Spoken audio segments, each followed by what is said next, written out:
Senator from Kansas. Mr. President, thank you. I started my morning in Kansas City speaking to 4,000 veterans attending the Veterans of Foreign Wars 119th National Convention held in Kansas City. My speech was a message to those Americans who I hold in highest regard, our nation's veterans, and especially those veterans who are helping other veterans. And I want them to know that they signed up to serve our country. They did not do so in support of any political party. Those who served our nation, and particularly those who paid the ultimate sacrifice, did not answer the call to support Republicans or Democrats, but they answered for a higher calling.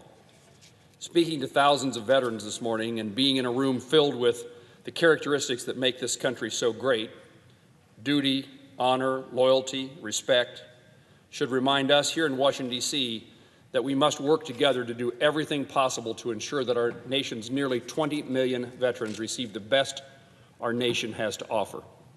Putting veterans first and setting aside differences has led to a major policy change and vital veteran legislation such as the John McCain VA Mission Act to reform the VA's healthcare system. Of course, the large part of the task to ensure veterans get the best our nation has to offer falls on the Department of Veterans Affairs. I want our veterans to receive the best care, the best attention possible from the Department of Veterans Affairs. And in just a few minutes, the Senate will vote on the confirmation of Mr. Robert Wilkie to be the Secretary of the Department of Veterans Affairs. I'm confident that Mr. Wilkie is focused on putting veterans first, changing the VA culture of any complacency, ridding it of any complacency, and is ready to lead the Department of Veterans Affairs.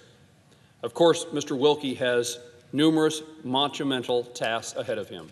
The Department of Veterans Affairs is a massive bureaucracy that has had a number of challenges in the past, and he will be charged with successfully implementing the John McCain VA Mission Act. The Mission Act, if implemented correctly, will be transformative for the department and will make certain the VA can continue to serve veterans for generations to come. I look forward to working with Mr. Wilkie to accomplish that goal, and I appreciate the interest that the Trump administration has had on implementation of the Mission Act. I judge whether the VA is working for veterans by what we all call casework, which is when veterans seek help from me and my staff because they can't break down the barriers or navigate the VA's penchant to tell them no. Right now, we have about 80 open veteran cases and a steady stream of about 30 cases coming from Kansas veterans each month. I intend to be an active participant in working with the VA as they work to implement the VA Mission Act.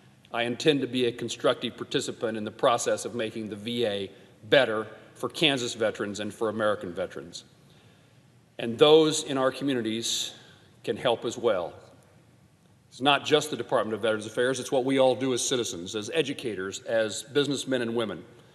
One of the first acts is developing access standards, and folks can provide their feedback until July the 30th. So let us hear from the VFW and other VSOs. Let us hear from veterans. Either the VA or my office can help direct you to the Federal Register site to make those comments known.